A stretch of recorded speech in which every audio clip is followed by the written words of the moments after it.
하나님 말씀 보시겠습니다. 하나님 말씀 고린도전서 12장 13절입니다. 하나님 말씀은 고린도전서 12장 13절 말씀, 신약성경 278페이지입니다. 신약성경 278페이지 고린도전서 12장 13절 말씀 찾으셨으면 제가 봉독하겠습니다. 우리가 유대인이나 헬라인이나 종이나 자유인이나 다 한 성령으로 세례를 받아 한 몸이 되었고 또 다 한 성령을 마시게 하셨느니라. 아멘.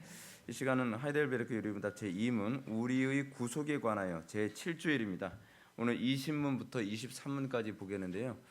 20문, 21문까지만 우리가 살펴보게 되고 사실은 22문하고 23문은 그냥 읽어보는 것으로 끝납니다. 왜냐하면 사도신경 내용이기 때문에 사도신경에 관한 내용을 오늘 훑어보고 그리고 다음 시간부터는 사도신경을 자세하게 이제 살펴보는 시간을 갖도록 하겠습니다.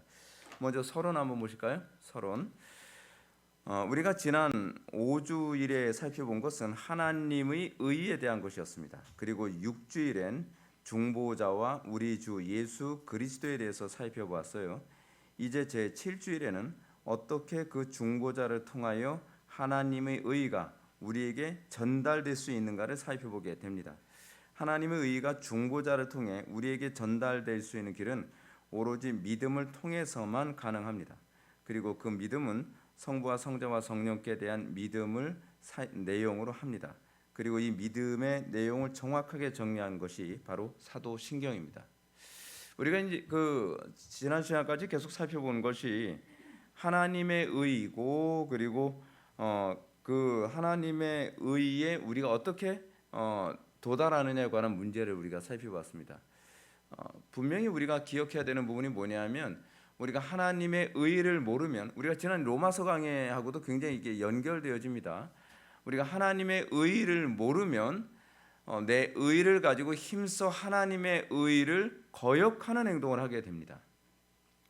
그러니까 교회 생활 열심히 했다고 해서 다 신앙이 아니라 우리가 분명히 이 부분은 분명히 짚고 가야만 합니다.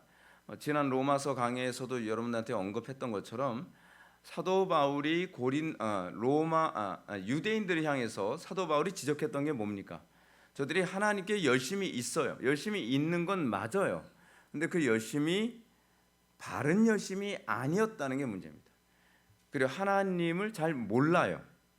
하나님을 모르면서 나름대로 열심을 품게 되면 그 열심은 사실은 숭배하는 대상이, 그러니까 그 열심을 내는 그 대상이 다른 하나님이라는 것이 되어버리고 만다는 겁니다. 오늘 제가 이제 수요일날 오전에 연세대학교 학부모 연합회 그 모임 그 기도회 가서 제가 이제 강의를 했는데 반응이 굉장히 좋았습니다. 너무 좋았어요. 너무 좋았는데 그분들이 이 세계관 강의를 들으면서 굉장히 충격을 많이 받았습니다. 그러니까 기독교 세계관이라고 하는 부분이 뭔지도 한 번도 들어본 적이 없고 또 그냥 세계관이라고 얘기하는데 그냥 어려운 거라고만 생각을 했고 그리고 교회 안에 들어온 그러니까 우리의 신앙에 섞여 있는 헬라 철학이 얼마나 많은지를 아는 것에 대해서 굉장히 충격을 많이 받았습니다. 사실은 우리가 신앙생활을 한다고 하지만 사실은 이 신앙생활이 사실은 헬라 철학을 교묘하게 섞은, 근데 이게 어떻게 섞이냐 하면 이렇게 섞이는 겁니다. 하나님이라는 이름은 있는데 그 내용은 헬라 철학적인 거예요.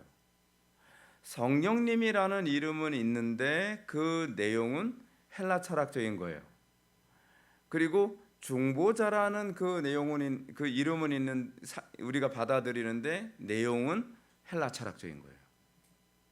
그러면 여러분들은 하나님 믿는 겁니까? 아니면 철학 생활하고 있는 겁니까? 철학 생활하고 있는 거예요. 정말 그 유명한 어떤 목사님에 관해서 어떤 분이 저한테 문의를 했습니다. 목사님, 이 목사님 설교 너무 좋은데 이 목사님 설교 어떻습니까? 그래서 제가 딱 들어보고 그렇게 대답을 했습니다. 성경 가지고 철학 강좌 참 잘하시네요. 제가 그랬어요. 그러니까 굉장히 뭐랄까 신학적으로 얘기하는 것 같은데 사실은 제 귀에는 뭐로 들리냐면 철학 강좌로 들리는 거예요. 여러분 이게 굉장히 심각한 문제입니다. 우리가 하나님을 섬긴다고 하는데, 그 유대인들의 문제도 사실은 그런 거였거든요. 그들이 하나님을 섬긴다고 하는데 사실은 뭐예요? 바리새인들이나 사두개인들이 만들어낸 전통이에요. 실제로는 성경의 하나님을 믿는 게 아니라는 겁니다. 그리고 지난주에 라네베 때도 말씀드렸던 것처럼 황금 송아지를 만들어 놓고 그들이 뭐라고 얘기했다고요? 이는 우리를 애굽에서 인도하여 낸 여호와라 라고 하면서 여호와 하나님의 이름을 도용을 했단 말이에요. 근데 그 내용은 어떤 그 여호와라는 이름은 그들이 사용하지만 그 이름의 내용은 뭐예요? 아피스예요. 그러니까 이집트인들이 숭배하는 신의 내용을 거기다가 투영을 했단 말이에요. 그러니까 우리 날마다 여러분들이 회개하고 날마다 더 정확하게 신앙생활을 해야 되는 것이 무엇이냐면, 나는 과연 용어는 성경적인 용어를 성경의 용어를 사용하지만 내 신앙의 내용은 세상의 우상을 투영한 신앙생활을 하고 있는 것이 아닌지를 날마다 예배를 통해서 말씀을 통해서 점검되어지고 그 부분 하나씩 다 솎아내는 작업을 해야 돼요. 그래서 제가 여러분들한테 말씀드리는 게 그겁니다. 설교 듣고 제발 끝내지 말라고요. 설교 듣고 나서 내 속에 있는 개혁되어져야 돼. 우리가 종교개혁자들이 항상 하던 얘기가 그거잖아요. 개혁된 교회는 항상 개혁되어져야 한다. 내 속에 있는 이방 종교적이라거나 헬라 철학적인, 여러분들 철학 안 해도 여러분들은 다 철학자예요. 그 철학적인 요소들을 핀셋처럼 하나님께서 친절하게 설교자를 통해서 가르쳐 주시잖아요. 그럼 여러분들은 알고서 끝내요. 알고서 끝내 문제가 아니라 그 부분을 제거하고 그 뭐죠? 그게 회개죠. 그래서 날마다 정확하게 하나님을 예배하는 쪽으로 가야 된단 말이에요. 근데 이게 안 되면 여러분들 종교생활 열심히 하지만 헛생활하는 겁니다. 그게 이스라엘에서 어떤 문제로 발생을 했죠? 그 사람들이 광야 생활을 하는데 여전히 애굽의 황소를 숭배하는 것처럼 아피스를 숭배하는 것 같은 신앙생활을 하던 사람들이 나중에는 어떻게 됐어요? 광야에서 다 죽어버렸어요. 나름대로 열심히 신앙생활을 한다고 하는데 결국 가나안 땅에 들어가지 못했다는 얘기입니다. 그러니까 여러분들이 날마다 내가 가지고 있는 신앙이 과연 삼위일체 하나님을 제대로 믿고 있는가에 관해서 우리가 정확하게 이해를 해야 되죠. 그걸 이제 우리가 다음 시간부터 이제 살펴보게 될 것이 뭐냐면 이 사도신경을 통해서 우리가 이 부분을 점검해 나가는 겁니다. 자, 그러면 오늘 한번 제 20문 보시겠습니다. 그러면 아담 안에서 모든 사람이 멸망한 것처럼 그리스도를 통하여 모든 사람이 구원받습니까? 답은 아닙니다. 참된 믿음으로 그리스도에게 연합되어 그의 모든 은덕을 받아들이는 사람들만 구원을 받습니다. 자, 20문에 대한 이해를 한번 보시겠습니다. 20문은 아담 안에서 모든 사람이 멸망한 것처럼 그리스도를 통하여 모든 사람이 구원을 받는가? 이 문제에 관해서 얘기합니다. 이 질문은 아주 중요한 전제를 내포합니다. 즉 예수 그리스도께서 마지막 아담이라는 바울의 가르침을 염두에 두게 한다는 얘기입니다. 그리스도는 분명히 마지막 아담임에 틀림없습니다. 이 말은 아담 안에서 인류가 타락한 것을 염두에 두고 역으로 적용하면 마지막 아담 안에서 인류가 다 구원받는 것 아니겠습니까? 라고 하는 겁니다. 그러나 첫 아담 안에서 모든 사람이 다 죽었다고 해서 마지막 아담이신 그리스도 안에서 모든 인류가 다 구원받는 것은 아닙니다. 여러분 이게요 적용의 오류입니다. 적용의 오류. 그러니까 이 적용의 오류는 전제에 대한 오류이기도 합니다. 굉장히 이 부분이 문제가 많이 되죠. 먼저 한번 그다음 질문부터 한번 봅시다. 대답. 아닙니다.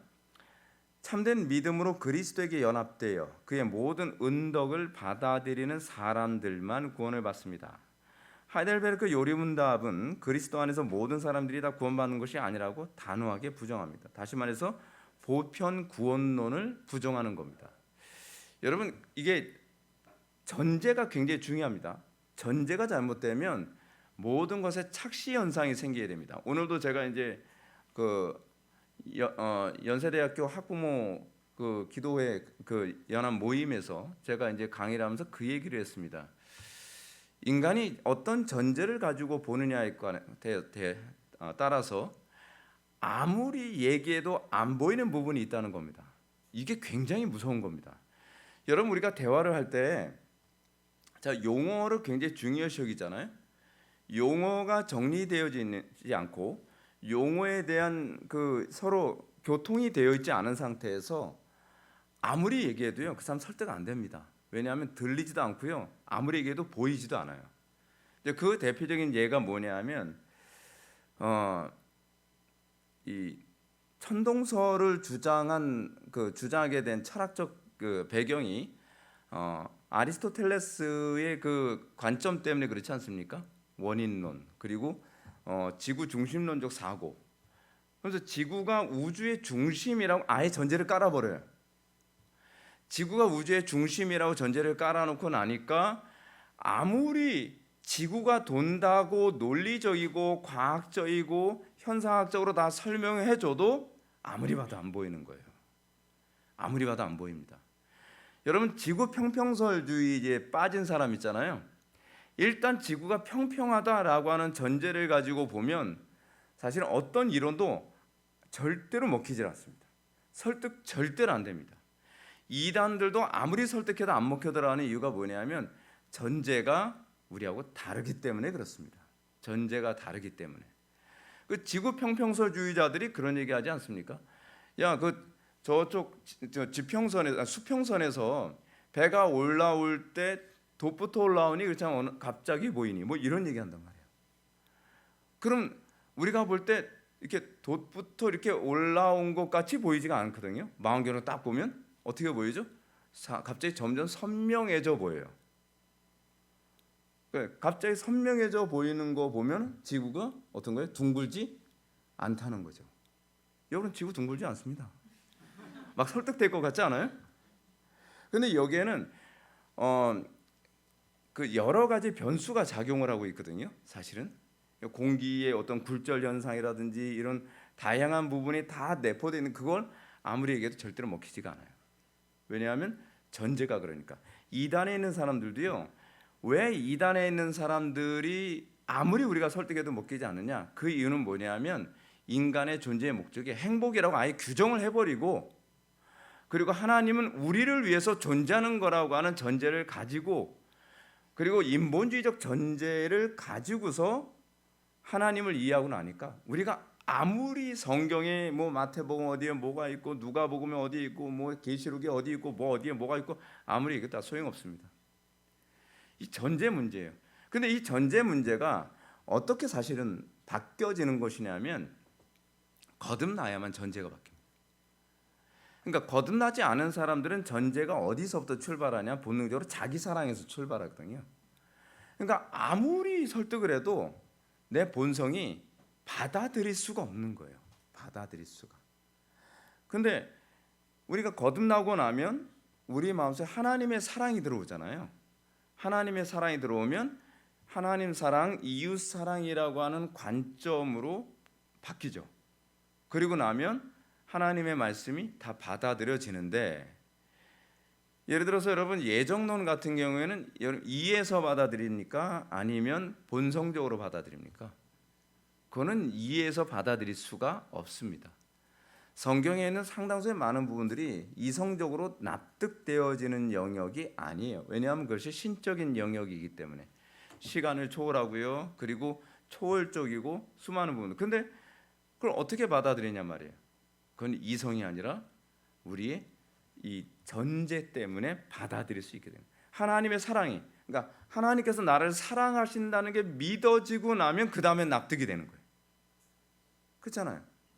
근데 그게 안 믿어지는 거예요. 그게 안 믿어지니까 여전히 하나님과의 관계에서는 전제적으로 원수라는 상태를 전제를 깔고 우리가 다른 것을 아무리 납득하고 받아들이려 해도 내 본성에서 거부감이 자꾸 생겨서 믿어지지가 않는 거예요. 믿음의 원리가 그렇습니다.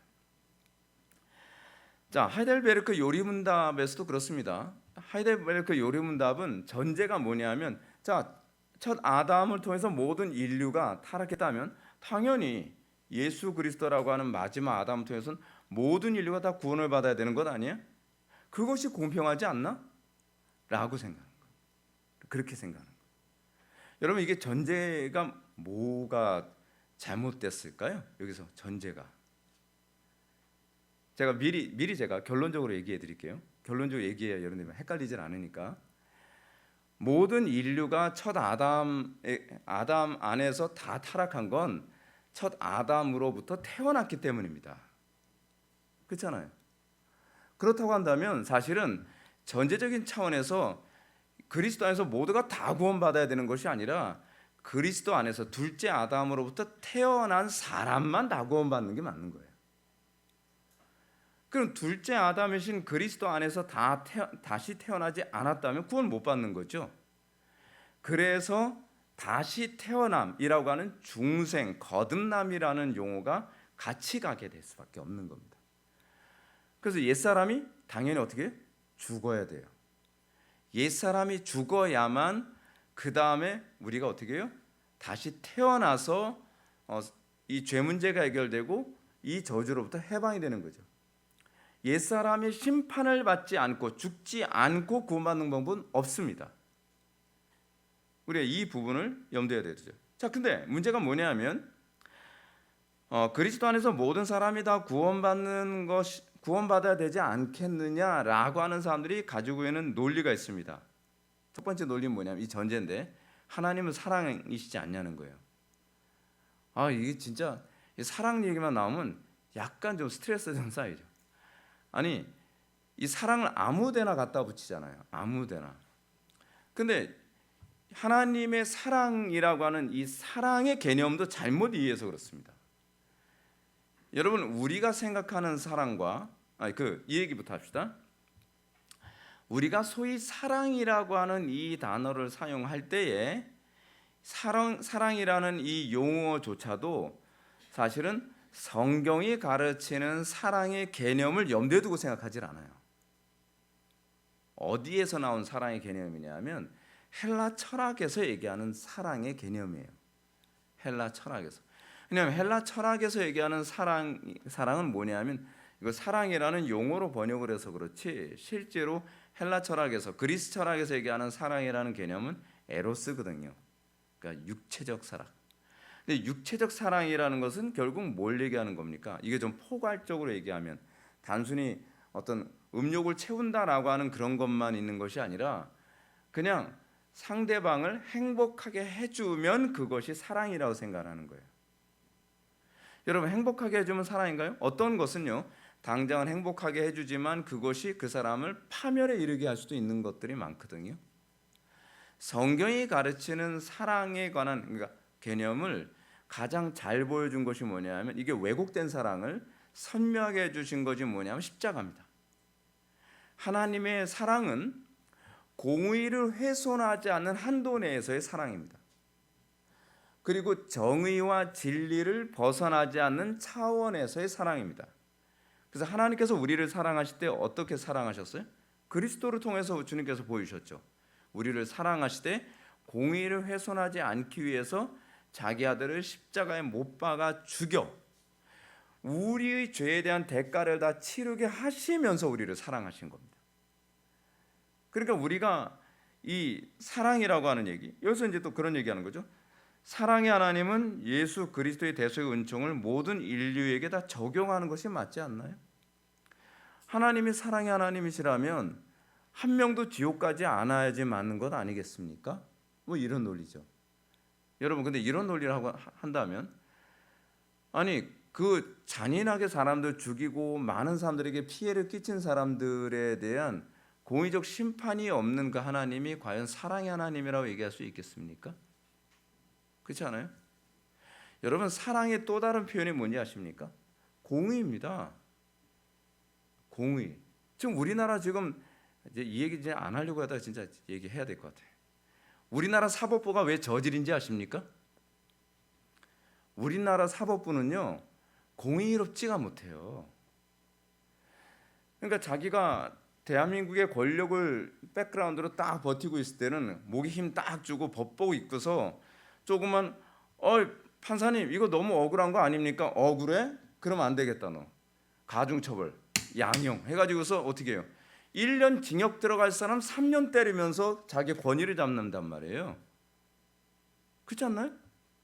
그래서 판사 무서워가지고서 내가 억울해도 말도 못하면서 그냥 감옥에 들어가는 게 그게 여러분 그렇게 해서 감옥 들어간 사람도 꽤 많이 있습니다. 가중처벌 받을까 봐 억울해도 말 못하면서 그냥 끌려가는 거예요, 감옥으로. 그러니까 이게 왜 그런 현상이 나타나냐면 사랑이 없어서 그래요. 사랑이 없어서. 그러니까 제가 요번에 우리나라의 판사들의 모습을 보면서 제가 자꾸 입에서 더러운 말 나올 것 같아서 제가 지금 참아가면서 얘기합니다. 우리나라 판사들의 모습을 보면서 뭘 느꼈냐면 소위 어떤 정의로움이나 그 선함이라고 하는 것 때문에 자기가 판사가 된 것이 아니라 소위 사회적으로 내가 목에 힘주고 내가 대우받고 싶어서 판사가 됐다는 것이 그것이 드러나는 거예요. 국가적 위기에 있을 때 자기가 거기서 중요한 역할을 하겠다가 아니라 남들이 죽든 말든 나는 그냥 피해만 가면 된다. 내가 피해만 입지 않으면 된다. 여러분 이게 우리나라 사람들 지금 공부 열심히 해가지고서 법대 들어가고 뭐 의대 들어가고 뭐 우리나라 엘리트들이 가지고 있는 사고 방식입니다. 대가리가 썩었죠. 썩은 거예요. 그거는요. 왜 그런가? 사랑이 뭔지 몰라서 그래요. 사랑이라고 하는 것은 때로는 여러분 그거 아시나요? 목사로서 옳은 소리 한다는 건 어렵습니다. 왜냐하면 성경적으로 옳은 소리 하면 여러분들 중에서 다 좋아하지는 않거든요. 누군가 싫어할 거라는 거 다 알잖아요. 근데 이것이 성경의 가르침이기 때문에 때로는 욕을 먹고 때로는 저 설교하면서 그 사람들한테 욕먹을 소리 하고 난 다음에 옛날에 제가 전도사 시절 때는 협박까지도 받았댔어요. 근데 왜 그러냐? 저는 이 공의라고 하는 부분이 사랑이 아니면 안 된다고 봐요. 그러니까 사랑의 또 다른 모습 중에 하나는 공의입니다. 그러니까 예를 들어서 제가 자녀들을 양육하면서도 자녀들한테 매 때리는 게 여러분 쉽습니까? 아니면 그냥 넘어가는 게 쉽습니까? 넘어가는 게 더 쉽죠. 자녀들한테 잘못했다고 매드는 거요. 진짜 못 해먹을 노릇입니다. 근데 자녀를 사랑하기 때문에 이 부분에 대해서 공의로운 모습을 내가 갖추지 않으면 얘네들이 실족될 것이다 라고 생각을 하니까 애들한테 종아리를 때려놔서 같이 울어요. 왜냐하면 하나님의 사랑이 나타나는 방식 중에 하나가 공의이기 때문에 그렇습니다. 그리고 이 사랑이 나타나는 방식 중 하나가 인내함이죠. 사랑이라는 것은요 사실은 아무나 할 수 있는 게 아닙니다. 맨날 뭐 철없는 그 남녀들 맨날 어디 가서 나 잡아봐 하면서 뭐 이렇게 꽃밭에서 뛰어돌면 너 거기 있어 내가 너 잡으러 갈게 뭐 이러면서 무슨 애들 장난하는 그게 사랑이 아닙니다. 사도 바울이 고린도전서 13장에서 얘기하잖아요. 사랑은 오래 참고 사랑은 온유하며 여기에 보면 감정적인 요소는 별로 없고요. 희생적인 요소들로 가득합니다. 그리고 이 참되게 사랑하는 것은요. 처음에는 오해를 많이 삽니다. 문제는 이겁니다. 하나님이 사랑이시니까 하나님께서 모든 사람들을 다 용서해 줘야지. 그럼 어떤 사람이 이런 얘기합니다. 하나님께서 저런 인간도 하나님께서 그냥 회개도 없이 그냥 천국 보내시다? 그러면 나는 천국 안 가. 나는 그런 하나님 안 믿고 싶어. 그런 사람들도 많은 거 여러분 알고 계십니까? 하나님이 죄인들에 대해서 공의롭게 심판하시기 때문에 하나님이 사랑이신 겁니다. 여러분 그럼 또 이런 부분이 있습니다. 우리는 그래도 은혜로 구원받잖아요. 그럴까요? 베드로전서에서는 뭐라고 얘기하죠? 여러분 자연인들은요 이 땅에서 심판 안 받고 지옥 가는 심판을 받죠. 그런데 베드로전서에서는 뭐라고 하시는지 아십니까? 우리가 이 땅에서 그 죄에 대한 징계와 심판을 받아가면서 우리가 영원한 천국에 들어간다는 거예요. 죄에 대한 심판은 어떻게 받을까요? 그게 성화입니다. 여러분 남의 자식 잘못한다고 꾸짖지 않잖아요. 그냥 혀만 차면서 아유 저런 자식은 저 빌어먹을 자식 저거 나중에 저거 뭐 이렇게 얘기는 할 뿐이지. 근데 내 자녀는 어떻게 해요? 잘못하면 계속 징계하고 바르게 살라 그러고 그 인생 피곤하게 살잖아요. 그러니까 제가 은혜 받고 나서 제가 인생 참 피곤한 게 뭐냐면 아니 남들은 그냥 넘어가는데 왜 나는 그냥 안 넘어가요? 뽑기 하나조차도 나는 딴 친구들은 속여도 다 그냥 거저 넘어갔는데 전 뽑기 한번 그 뒷판 한번 훑어봤다 걸려서 꿀밤 맞게 하시고 너무한 거 아니에요? 너무한 게 아니에요. 그게 자녀예요. 그러면서 하나님께서 이 땅에서 우리의 죄악됨이 다 징계를 받고 나중에는 어떻게 해요? 우리의 육신의 죽음도 사실은 죄에 대한 심판이에요. 그래서 우리가 거듭났다고 해서 여러분들 육체가 영생하지 않습니다. 여러분 거듭났어도 육체는 죽어요. 왜냐하면 죄에 대한 대가를 치러야 되니까. 거저가는 거 없어요. 죄에 대한 대가를 치르는데 여러분들의 영혼의 문제도 예수 그리스도께서 대신 대가를 치르셨지만 그 과정 안에서 제가 누누이 말씀드리잖아요. 이런 고민 안 하고 구원받는 법 없다니까요. 그러니까 여러분 이상한 목사들한테 속지 마십시오. 그냥 뭐 교회 와서 영접 기도나 하면 그냥 천당 가는 거. 여러분 그 영접 기도나 해가지고 천당 간다고 하니까 사람들 도덕성이 저질이잖아요. 생각도 안 하고 뭐 그런 거 없어요. 그런 게 다 헬라 철학적 사고 방식의 밑바탕에 깔려 있어서 그렇습니다. 성경은 그렇게 가르치지 않습니다, 여러분. 하여간 하나님의 사랑과 공의를 전혀 고려하지 않고서 했던 논리죠. 두 번째 논리는 뭐냐면 대표 논리의 정확한 대칭성입니다. 아담 안에서 인류가 다 타락한 것처럼 마지막 아담이신 예수 그리스도 안에서 전 인류가 다 구원을 받을 것이다. 대칭성을 잘못 적용한 거죠. 이 주장은 대칭적 관점을 잘못 적용한 것입니다. 첫 아담 안에서 태어난 사람들이 다 심판을 받았다는 대칭적 논리는 마지막 아담 안에서 거듭난 사람들이 다 구원을 받을 것이라는 논리로 적용해야만 합니다. 그래서 마지막 아담 안에서 다시 태어나기 위해 전제가 뭐예요? 죽어야죠. 여러분들 정과 육이 십자가에 못 박혀야 돼요. 죽어야 돼요, 여러분. 문제가 이거예요. 이 땅에서 여러분들의 정과 육이 십자가에 못 박혀 죽는 일이 없으면 여러분들 지옥 가는 겁니다. 여러분 거짓된 다른 복음의 문제가 뭔지 아십니까? 우리 옛사람이 죽지 않아도 천국 간다고 얘기하는 거예요. 그건 성경의 가르침이 아니에요, 여러분. 성경은 틀림없이 우리가 십자가 아래서 우리 옛사람이 십자가에 못 박혔느니라 라고 얘기하고 있죠. 아유 목사님, 예수님이 우리를 위해서 대신 죽으셨는데 우리까지 죽을 필요는 없잖아요. 아니 우리가 그 죽으심에 연합되어라고 얘기해요. 그 죽으심에 연합되어 죽는, 그러니까 여러분 옛사람이 죽는 게 그게 보통 일 아닙니다. 여러분 옛사람 죽고 싶다 해서 죽어집니까? 여러분들 옛 본성 목매달아 죽일 수 있습니까? 못 죽여요. 여러분 힘으로 되는 게 아닙니다. 그게 은혜입니다, 여러분. 여러분들 옛 본성이 십자가에 그리스도와 함께 십자가에 못 박혀 죽게 되는 것은요 은혜입니다. 근데 이 땅에서 죽지 않으면 지옥 간다니까요. 그래서 이 땅에서 살 때에 우리 그리스도인들이 안 믿는 사람들보다 고달프게 살 수밖에 없어요. 왜냐하면 우리의 정욕과 육체를 십자가의 날마다 못 박으며 사니까. 그래서 예수님 그 바울의 가르침이 뭡니까? 나는 날마다 죽노라. 안 믿는 사람들은 날마다 사노라. 안 믿는 사람들은 어떻게 삽니까? 제 육신의 정욕대로 살아도 별 문제 없어요. 여러분 맨날 지적받고 맨날 고통받고 맨날 뭐라 그래도 그 사람들은 그렇게 살아요. 근데 여러분 그런 거 보면 어떻게 생각합니까? 아니 하나님이 살아 계시기 때문에 그래요. 그 사람들은요 이 땅에서 형통하게 살다가 지옥 가는 겁니다. 하나님의 백성들은 그렇게 사라지지가 않습니다. 여러분들 육신의 욕망대로 사는데 별 어려움이 없습니까? 나는 형통한데?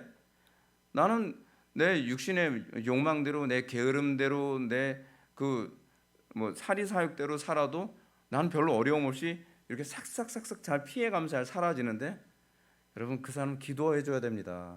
진짜 불쌍한 사람입니다. 그렇게 안 사라지는 게 복입니다. 자녀처럼 대우받는 사람은요 그렇게 사라질 수가 없습니다. 여러분들의 육신의 욕망대로 다른 사람을 계속 괴롭게 만들고 있는데 우린 그러잖아요. 하나님, 저 사람은 왜 간섭 안 해주시나요? 왜 간섭 안 해주실까요? 하나님, 저 사람은 왜 이렇게 행복하게 사나요? 하나님, 저 사람은 왜 이렇게 풍요롭게 사나요? 하나님, 저 사람은 왜 이렇게 자기가 원하는 대로, 자기가 소원대로 살아져요? 그거 불쌍한 겁니다.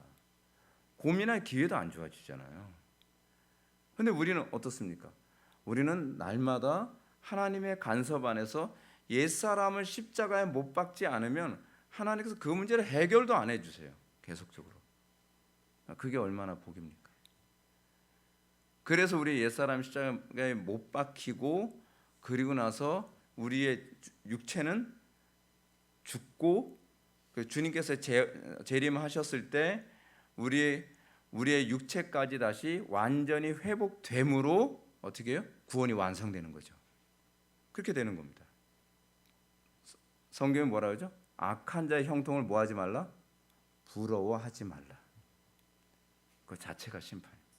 악한 자의 형통은 다 죄니라. 죄입니다. 간섭 안 해주는 게 여러분들 이게 무서운 겁니다. 간섭이 없는 게 무서운 거예요. 간섭이 안. 자, 보편 구원론을 주장하는 대표적인 사람이 있습니다. 두 사람. 첫 번째 칼 바르트입니다. 칼 바르트는 이렇게 얘기합니다. 십자가는 인류 전체에 대한 하나님의 부정이고 부활은 그 전체에 대한 긍정이다. 이거 뭐 같습니까? 해겔주의로 표현한 겁니다. 해겔 철학을 염두에 두고 정반합을 얘기하는 거죠. 그렇죠? 십자가는 인류 전체에 대한 하나님의 부정이고 부활은 그 전체에 대한 긍정이다. 쉽게 해서 이거죠. 십자가는 모든 인류를 하나님께서 인류의 죄를 십자가에서 다 하나님께서 이 저주를 받으신 것이고 부활은 그 전체에 대한 긍정, 모든 인류가 나중에 다 부활할 거라는 것에 대한 메시지가 십자가에 있다는 겁니다. 칼 바르트는 그래서 어떻게 이해해요? 결국 모든 사람들이 주님 오시게 되면 다 구원받을 것이다 라고 그렇게 생각하는 거예요. 여기에 사람들 환호하죠. 칼 라너라고 하는 사람이 있습니다. 이 칼자 들어간 사람들 중에서 위험한 사람들이 많아요.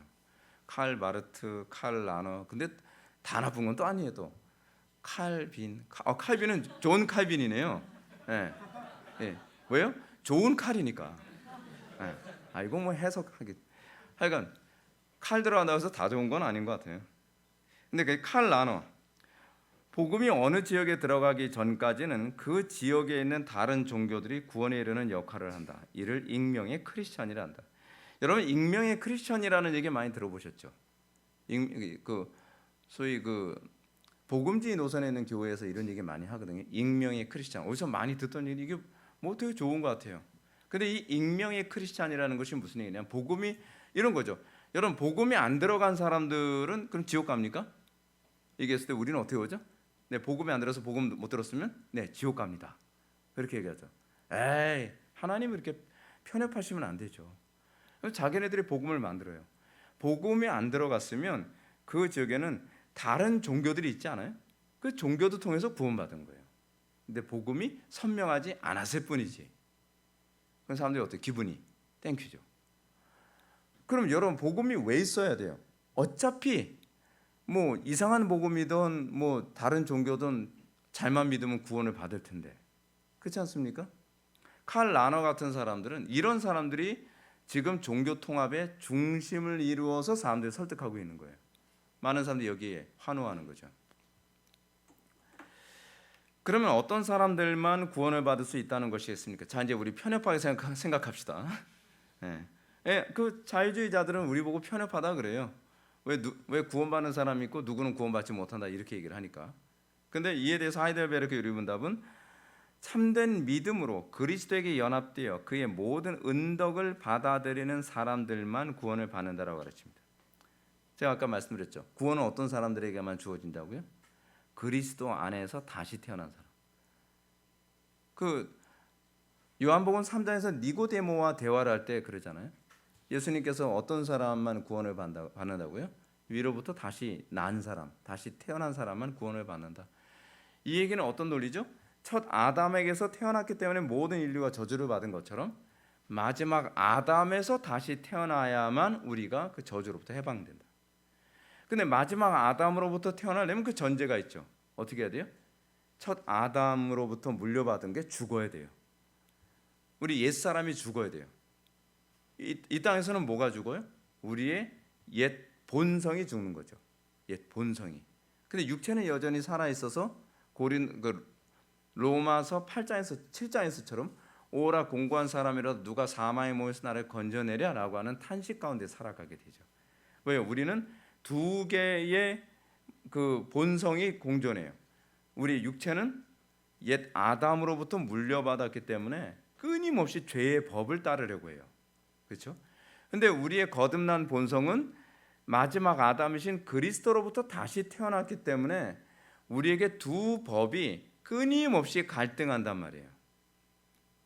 근데 이 갈등이 없다면 그건 거듭난 게 아닌 거죠. 그냥 뭐 이렇게 사는 게 뭐가 문제야? 가짜죠. 그래서 핵심적인 단어는 그리스도에게 연합입니다. 이는 첫 아담에게 연합되어 모든 인류가 다 사망에 이른 것처럼 우리의 구원도 마지막 아담이신 그리스도에게 연합된 사람들만 구원에 이를 수 있다는 겁니다. 우리 육체가 문제가 뭐예요? 첫 아담에게 연합되어 있기 때문에. 연합됨의 핵심이 뭡니까? 그 첫 아담으로부터 모든 DNA를 다 물려받은 이런 개념이죠. 그렇죠? 그래서 첫 아담에게 있는 모든 본성적인 것들이 그대로 우리에게 다 전수되어졌어요. 그래서 죄를 안 짓고 싶어도 죄를 짓고 싶고 하나님께 적대적이고 싶지 않아도 적대적이게 되고 그렇게 되죠. 근데 우리의 속사람이 그리스도 안에서 다시 태어났기 때문에 그리스도의 본성이 우리 속에 들어왔어요. 그것이 뭐로 나타나죠? 사랑이에요. 그래서 사도 바울이 얘기하는 것처럼 하나님의 사랑이 우리의 마음에 부어진 바됨. 그 사랑이 어떤 사랑이죠? 그리스도의 사랑이죠. 그리스도의 사랑. 그리스도의 사랑이 어떤 사랑입니까? 사도 바울이 얘기하죠. 죽기까지 아버지께 복종한 사랑. 마음을 다하고 뜻을 다하고 목숨을 다하고 힘을 다하고 지혜를 다해서 하나님을 사랑하고 이웃을 내 몸처럼 사랑하는 그 사랑. 그걸 다른 말로 신명기 10장에서는 뭐라고 얘기하죠? 마음의 할례라고 얘기하죠. 마음의 할례. 우리가 마음의 할례 받은 흔적이 있습니까? 여러분 이거 항상 고민해야 됩니다. 내가 마음의 할례 받은 흔적, 마음의 할례 받음을 신명기에서 뭐라고 얘기해요? 신명기 30장에 나오나요? 뭐라고 얘기합니까? 하나님을 마음을 다하고 뜻을 다하고 목숨을 다하고 힘을 다해서 사랑하는 것을 마음의 할례라고 얘기하고 있습니다. 그걸 다른 말로 예레미야서는 뭐라고 표현해요? 우리의 마음에 하나님의 법이 각인되어짐. 율법이 우리 속에 각인되어진 거예요. 과거의 율법은 어디 있었어요? 그냥 의무에 있었죠. 돌판에 있었잖아요. 돌판에 있었다고 하는 건 우리가 그 율법을 지키되 의무로 지켰다는 얘기예요. 그러니까 여러분들이 예수를 내가 진짜 교회 다니면서 진짜 예수 믿게 됐다 아니다를 이게 구분한 중요한 시금석이 뭐냐면 신앙생활이 의무적이었다가 신앙생활이 본성으로 바뀐 그 시점이 여러분 중요한 겁니다. 그러니까 이런 사람들이 많이 있잖아요. 그냥 교회 나오라니까 그냥 나오는 거고 아무 감동이나 아무런 어떤 그 즐거움 같은 건 몰라요. 그냥 나오라니까 나오는 거고 봉사하라니까 봉사하는 거고 안 하면 안 되니까 하는 것 같이 하는 거예요. 그래서 항상 눈치 보죠. 누구요? 하나님 눈치가 아니라 사람 눈치 보는 거죠. 그래서 자꾸 조금이라도 덜 하고 싶고 그렇죠. 그래서 시킨 것 이상은 안 해요. 그게 바로 율법이죠. 그게 율법주의자들의 특징이죠. 다른 사람들이 정죄하지 않는 한도까지만 해요. 왜요? 나를 기쁘게 하기 위해서 율법을 지키기 때문에 그렇습니다. 근데 우리가 하나님을 기쁘시게 해드리는 그 마음이 어느 한 순간에 들어와요. 근데 하나님을 기쁘시게 해드리는 그런 마음은 어떤 마음이냐면 더 온전히 하나님께 영광 돌리고 싶은 마음. 의무적인 게 아니에요. 그래서 그 참된 신앙에는 뭐가 항상 동반이 되냐면 열정이 동반되죠. 열정은 당연히 있는 거예요. 그런데 문제는 열정이 있다고 해서 다 신앙은 아니죠. 그 열정의 방향성이 중요한 거잖아요. 하나님께 열심이 있으나 지식을 따르는 열심이 아니라 이것은 심각한 거죠. 그럼 우리 속에 들어온 열심이 무엇인가? 열심이 아예 없으면 그냥 그 사람 회개하시고요. 열심은 뭐 열심이 없으면 그건 아예 점검할 것도 없어요. 그냥 꽝이에요. 근데 나에게 열심이 있는 것 같은데 과연 이 열심의 방향성이 어디 있는가? 이거 고민하셔야 돼요. 이거 고민하셔야 돼요. 고민도 이 땅에 우리가 살아 있을 때나 이 고민할 수 있는 거지. 하나님의 심판대 앞에 섰을 때는 아차고 뭐고 없어요, 여러분. 지금 여러분이 내가 정말 하나님께 대한 열심이 지식을 따르는 열심인가, 참된 열심인가, 내가 정말 그리스도와 연합돼서 그리스도의 열심이 나에게 나오는 것인지, 나의 열심이 아닙니다. 그리스도의 열심이에요. 사랑도 나의 사랑이 아니라 그리스도 안에 있는 사랑이에요. 지혜도 나의 지혜가 아니라 그리스도 안에 있는 지혜입니다. 그리고 인내도 나의 인내가 아니라 그리스도의 인내예요. 그게 연합된 거예요. 그게 연합된 거. 그래서 여러분들이 거듭나고 나면 여러분들에게 나타나는 건 구별됨입니다.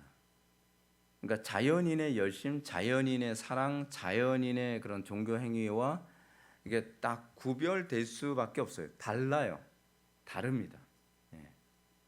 그 구별됨이 나에게 있는가? 왜요? 그 열심, 그 사랑, 그 인내 이런 모든 것들은 내 것이 아니라 그리스도 안에 있었던 것인데 그것이 나에게 전수돼서 나온 거예요. 그것이. 그래서 이 연합은 오로지 참된 믿음으로만 가능하며 이 믿음은 그의 모든 은덕을 받아들이는 것을 말합니다. 이 연합이 뭐로 가능해요? 참된 믿음으로만 가능해요. 그러면 이제 그 다음에 나오는 질문이 뭡니까?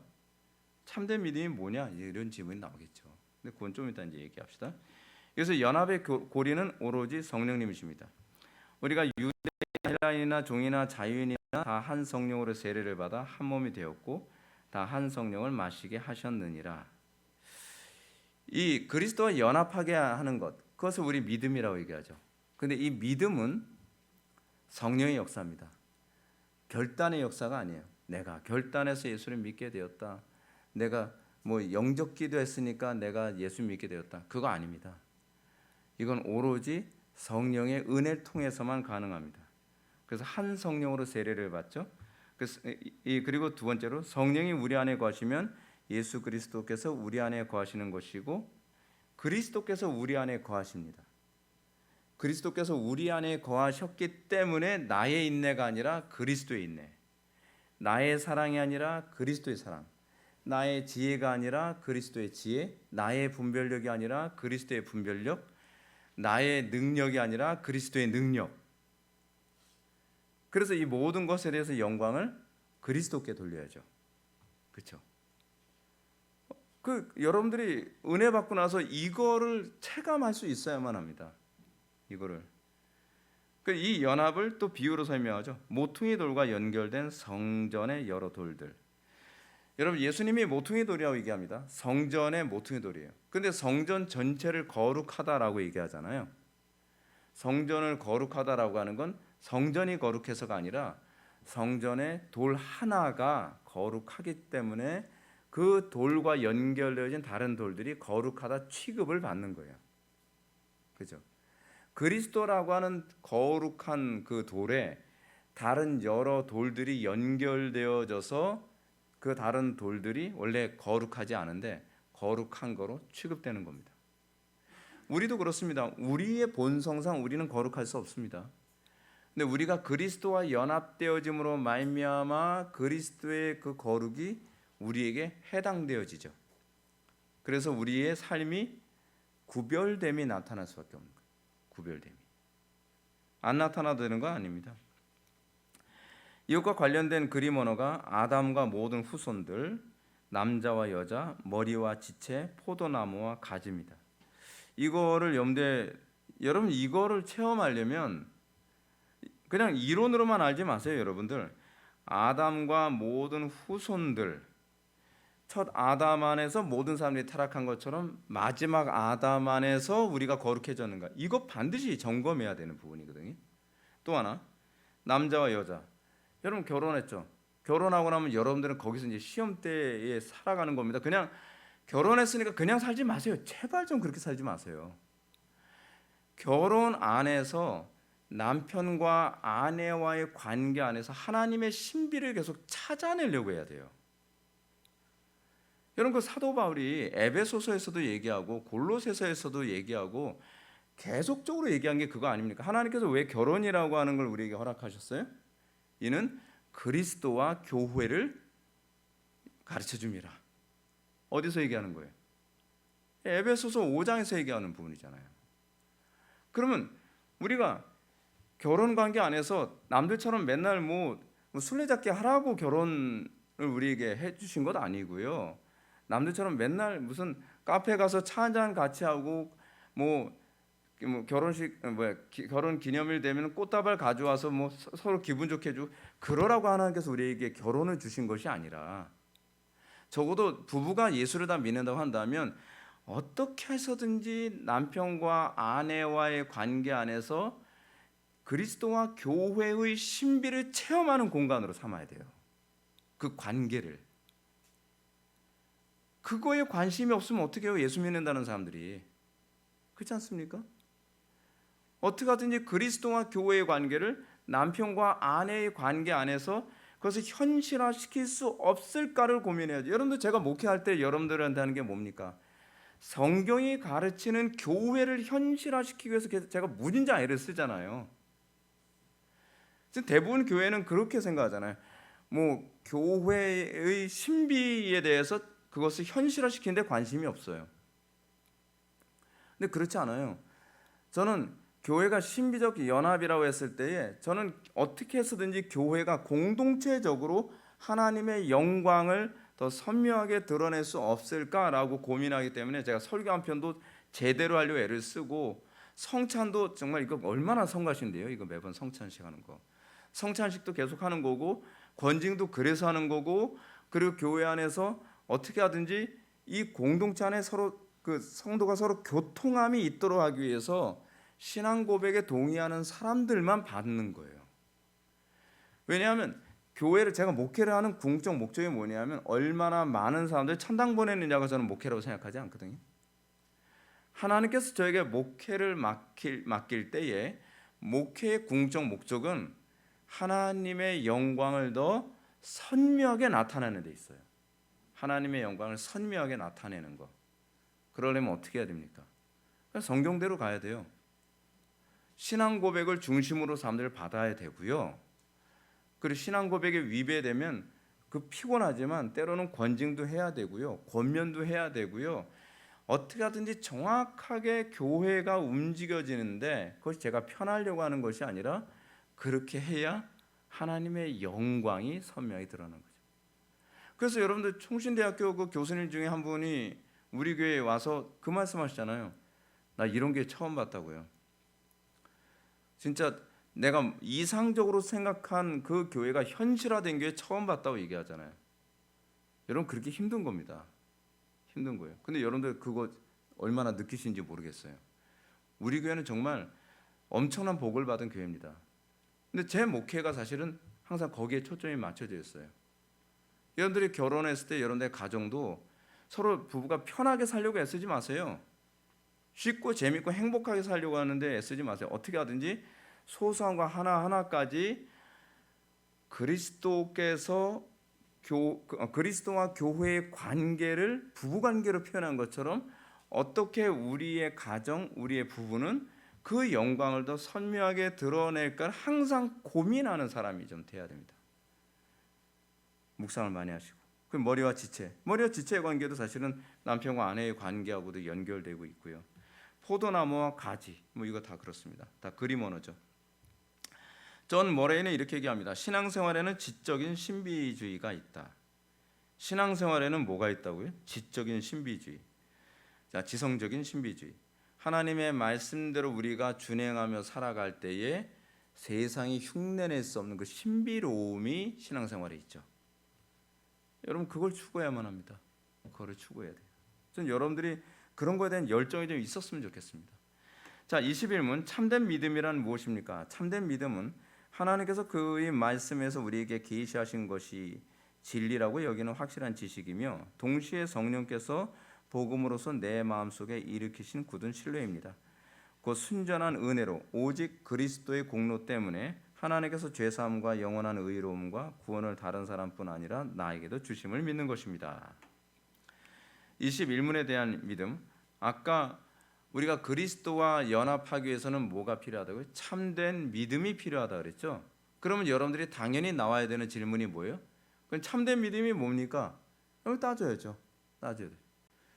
근데 이렇게 그래 참된 믿음이 있으면 되나 보다. 그러면 안 돼요, 여러분. 그 다음에 던져야 되는 질문은 참된 믿음이 무엇입니까? 라는 질문이 나와야죠. 이 참된 믿음에 관해서 구체적으로 설명하는 것이 이제 21문의 답입니다. 한번 봅시다. 첫째, 하나님께서 그의 말씀에 우리에게 계시하신 모든 것이 진리라고 여기는 확실한 지식이다.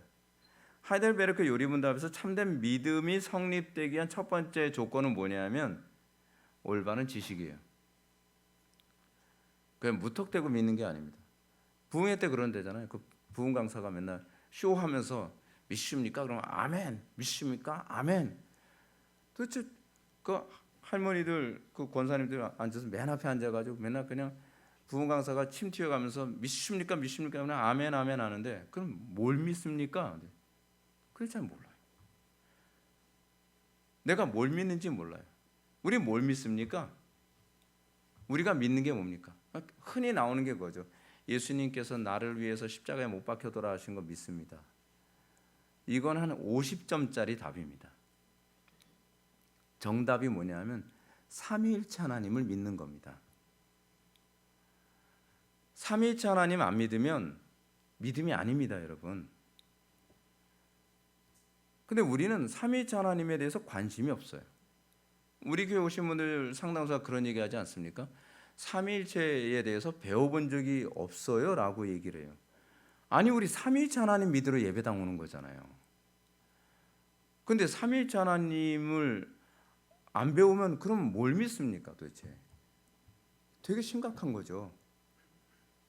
나를 구원하신 하나님이 그리스도께서만 나를 구원하셨습니까? 아니잖아요. 성부 하나님의 작정 가운데에 그리스도께서 우리 죄를 위해서 십자가에서 대속하시고 그리고 성령 하나님께서 그 대속의 은혜를 나에게 적용하셔서 구원을 받은 거예요. 그럼 우리의 구원은 삼위일체 하나님을 통해서 구원을 받은 거거든요. 그렇다면 여러분들이 정상적으로 신앙이 들어갔다 한다면 성부, 성자, 성령 세 분 하나님에 대해서 다 관심을 가져야죠. 그 관심 없으면 신앙 아니죠. 그래서 올바른 지식은 하나님께서 그리스도를 통해 계시하시는 모든 것을 진리라고 얘기하는 것입니다. 성경에 근거하지 않은 것을 기반으로 한 지식은 참된 믿음의 요소에서 벗어납니다. 그래서 여러분들이 참된 믿음이 되려면 여러분들은 항상 올바른 지식에 관심을 가져야만 합니다. 로마서 우리가 지금 10장 들어갔잖아요. 10장 2절에서 사도 바울이 유대인들의 문제가 뭐라 얘기합니까? 저들이 하나님께 열심히 있는데 지식을 따르는 열심이 아니라 잘못된 지식으로 열심히 한다고 여러분 천당 가는 게 아닙니다. 열심으로 천당 가는 것이 아니라 참된 그 진리를 믿는 믿음에 의해서 여러분 천국에 가는 겁니다. 두 번째 뭡니까? 두 번째로 참된 믿음은 성신께서 내 마음속에 일으키신 굳은 신뢰입니다. 진리는 있는데 그 진리가 나한테 적용이 안 되면, 참된 지식은 있는데 참된 지식이 나한테 적용이 안 되면 그거는 여러분 구원하고 관계가 없죠. 그렇지 않습니까? 예를 들어서 그러잖아요. 제가 자주 예를 드는 것 중에 도장에 가서 운동을 배워요. 운동 배우는데 진짜 기가 막히게 잘 가르치는 그 관장님, 기가 막히게 잘 가르치는 그 선생님이 있어요. 잘 가르치는 선생님이 아무리 잘 가르쳐도 내가 그 배운 걸 나에게 적용하지 않으면 그분이 아무리 잘 가르쳐도 소용이 없잖아요. 사람들이 참 웃기는 게 뭐냐면 좋은 교회를 찾는데요, 좋은 교회 왜 찾죠? 그렇게 살 것도 아닌데, 그걸 나에게 적용할 것도 아닌데, 그렇잖아요. 좋은 교회를 찾았어요. 정말 끝내주는 가르침입니다. 오케이. 근데 자기 삶에 적용을 안 해요. 좋은 어떤 예를 들어서 뭐 헬스클럽 갔는데 헬스클럽 그 관장이 막 열심히 막 여러분 뭐 덤벨은 이렇게 들어야 되고요. 뭐 스쿼트는 이렇게 해야 되고요. 뭐 그러면서 자세를 막 진짜 FM으로 정확하게 가르쳐. 오, 우리 관장님 진짜 몸매도 끝내주고 자세도 끝내줘. 근데 난 안 해. 그 관장님 열심히 하세요. 저는 열심히 볼게요. 자기는 그래서 그렇게 얘기하는 거예요. 나는요 그 도장에 헬스클럽에 벌써 10년째인데 왜 나는 근육이 안 생기죠? 근육이 왜 안 생길까요? 관장이 하는 거 구경만 했으니까. 관장은 계속 지쳐가요. 자기 혼자 계속 덤벨 들고 뭐 계속 자세 잡고 막 스쿼트. 내 다리는 굵어지는데 네 다리는 왜 안 굵어지냐? 왜 안 굵어지겠어요? 안 하니까. 담임 목사는 계속 하나님을 아는 지식이 점점 풍성해져 가는데 성도들은 계속 그래요. 목사님 저는 러닝머신 타고 있어서 그래요. 제자리 걸음. 그러면 도대체 좋은 교회를 왜 찾아다녀요? 어차피 행할 거 아니고 어차피 순종할 거 아니니까. 나쁜 교회 가면 스트레스 많이 받아요. 이상한 사람들 많이 오고요. 그럼 스트레스 안 받기 위해서 좋은 교회 찾아다니는 겁니까? 그 사람 때문에 다른 사람이 스트레스 받아요, 여러분. 그러니까 여러분 성경은 굉장히 상식적이에요.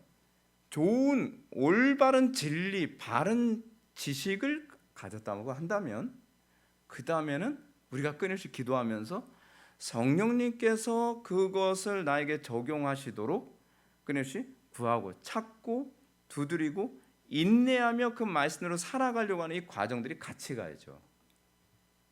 그렇지 않습니까? 세 번째로 참된 믿음은 순전히 은혜로 오직 그리스도의 공로 때문에 하나님께서 죄사함과 영원한 의로움과 구원을 다른 사람뿐 아니라 나에게도 주심을 믿는 것입니다. 참된 믿음은요 순전히 은혜로 주어집니다. 이것은 믿음이 의지의 결과가 아니라는 얘기죠. 근데 의지의 결과가 아니라고 해서 아무 일도 안 해도 되느냐? 또 그 문제도 아니에요.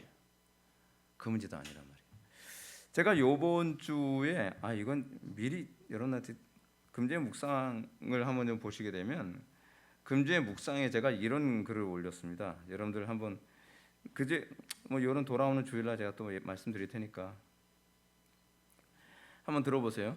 주의 때는 아무 일도 하지 않고 막연히 기다리는 것이 아닙니다. 기도와 충성을 다하며 기다려야만 합니다. 주님의 때까지 기도와 충성을 다한 사람에게 주님의 때는 구원이 날이 됩니다. 그러나 아무 일도 하지 않고 막연히 세월만 보내며 주님의 때를 기다리는 그들에겐 주님의 날은 심판의 날이 될 겁니다. 아시겠습니까? 주님의 날을 기다려요. 주님의 날을 기다리는데 어떤 사람은 배우고 확신한 일에 거하면서 구하고 찾고 두드리면서 끊임없이 주님을 만날 준비를 하면서 주님의 날을 기다리는 사람입니다. 마치 누구처럼요? 지혜로운 다섯 처녀처럼 기름을 준비하면서 주님의 날을 기다리는 사람이 있어요. 근데 그 주인이 신랑이 온다는 것은 그냥 아는데 아무것도 안 하고 그 때만 기다려요. 뭐 성화를 위해서 애쓰지도 않고 그리고 기도하지도 않고 또 날마다 하나 구하고 찾고 두드리는 삶도 안 하고 그냥 세월만 보내고 있다가 어머 주님 오셨네 할렐루야 어서 오세요. 그때는 그 사람에게는 심판의 날이 된다는 겁니다. 믿음이란 그냥 기다리는 것이 아니라 우리에게 주어진 것에 대해서 구하고 찾고 두드리며 기다리는 시간입니다. 그것이 참 믿음입니다. 자, 이제 22문부터는 그냥 읽습니다. 22문. 그러면 그리스도인들은 무엇을 믿어야 합니까? 답. 복음에 약속된 모든 것을 믿어야 합니다. 이 복음은 보편적이고 의심할 여지 없는 우리 기독교 신앙의 조항들인 사도신경이 요약하여 가르쳐 줍니다. 그죠? 22문에 대한 이해는 이렇습니다. 그리스도인들이 믿어야 할 믿음의 내용이 무엇인가? 참 믿음의 요소 중 하나는 뭐라고요? 올바른 지식이라 그랬잖아요. 올바른 지식.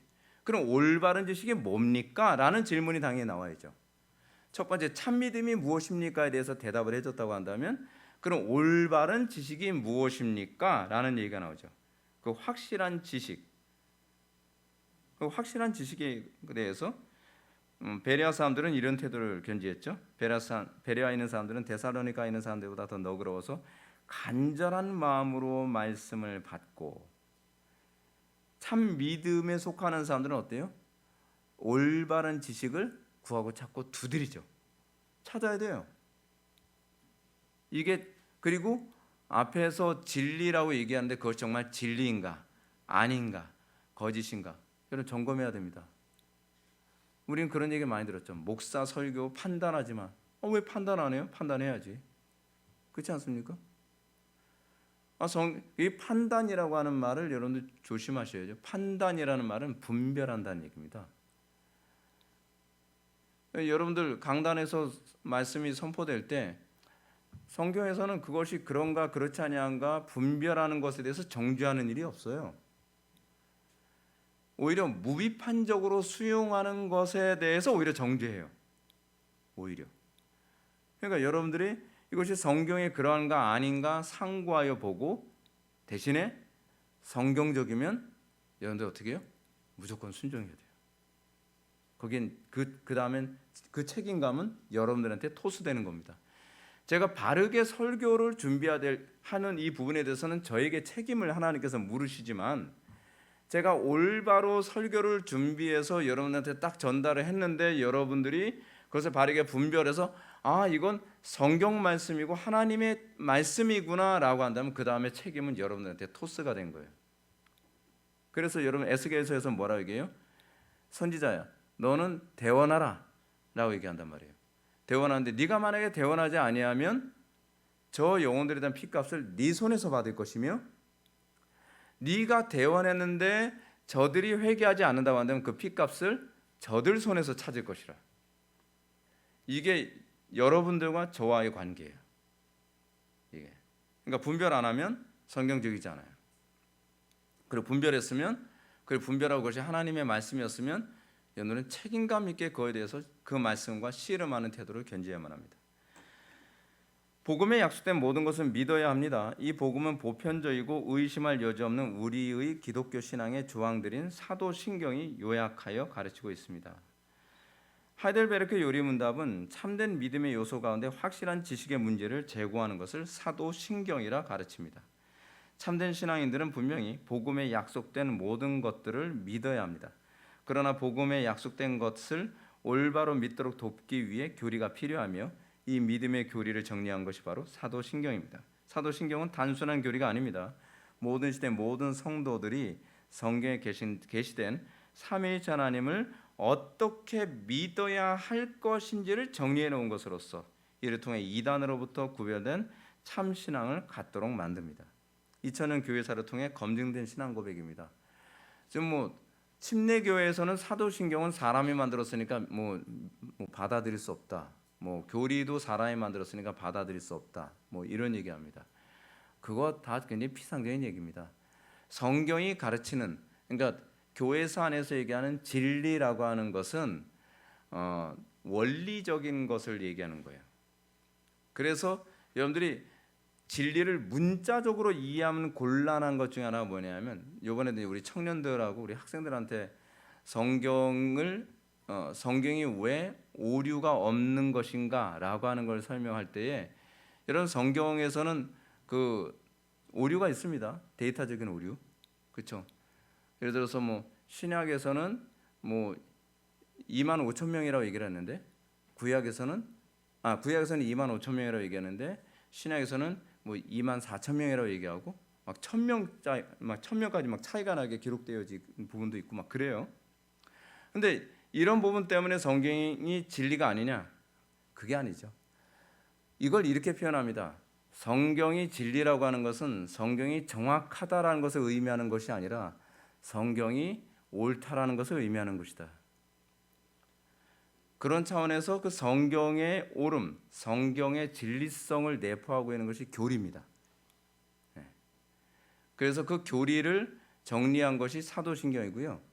사도신경이 관심을 갖는 것은 여러분들이 잘 알고 있는 것처럼 삼위일체 하나님을 어떻게 믿어야 될 것인가를 얘기하는 것이고, 그리고 그 삼위일체 하나님에 관한 교리에 대해서 교회에서 2000년 역사 동안 이건 틀렸다라고 얘기한 적이 없습니다.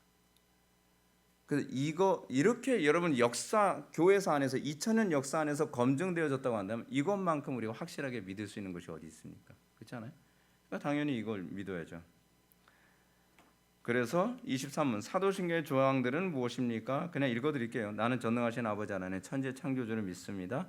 나는 그의 유일하신 아들 우리 주 예수 그리스도를 믿습니다. 그는 성령으로 잉태되어 동정녀 마리아에게서 나시고 장사되셔 음부에 내려가서 사흘 만에 죽은 자 가운데서 다시 살아나셨으며 하늘에 오르셔 전능하신 아버지 하나님 우편에 앉아 계시다가 거기로부터 살아있는 자와 죽은 자를 심판하러 오십니다.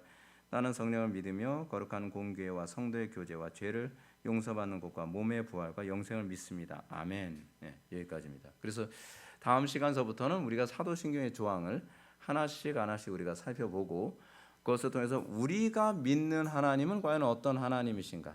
우리는 그냥 무턱대고 하나님이라고 하니까 무조건 믿는 것인가? 아니면 성경이 가르치는 하나님은 어떤 하나님이신가를 염두에 두면서 내가 과연 믿는 하나님은 내가 만든 하나님을 믿는 것인지, 그렇지 않으면 정말 성경의 하나님, 아브라함의 하나님, 이삭의 하나님, 야곱의 하나님을 내가 믿고 있는 것인지를 우리가 이제 다음 시간서부터 살펴보고 점검하는 시간을 갖도록 하겠습니다. 기도하시겠습니다. 사랑이 많으신 하나님, 우리가 오늘 시간 하이델베르크 요리 문답을 통하여서 우리는 과연 무엇을 믿으며 그리고 참 믿음은 과연 어떻게 우리에게 주어지는가를 우리가 살펴보게 되었습니다. 아버지 하나님, 많은 사람들이 하나님을 믿는다 합니다. 근데 그 믿음이 정말 참된지 아닌지를 점검하려 들지 않습니다. 아버지 하나님, 우리의 믿음이 참되게 하여 주시고 그 참됨이 우리의 삶 속에서 열매로 선명하게 드러나게 하여 주옵소서. 열매로 나무를 알 수 있다 하셨사오니 그 열매 안에서 우리의 믿음의 참됨이 날마다 입증되게 하여 주옵소서. 예수님의 거룩하신 이름으로 기도올리옵나이다.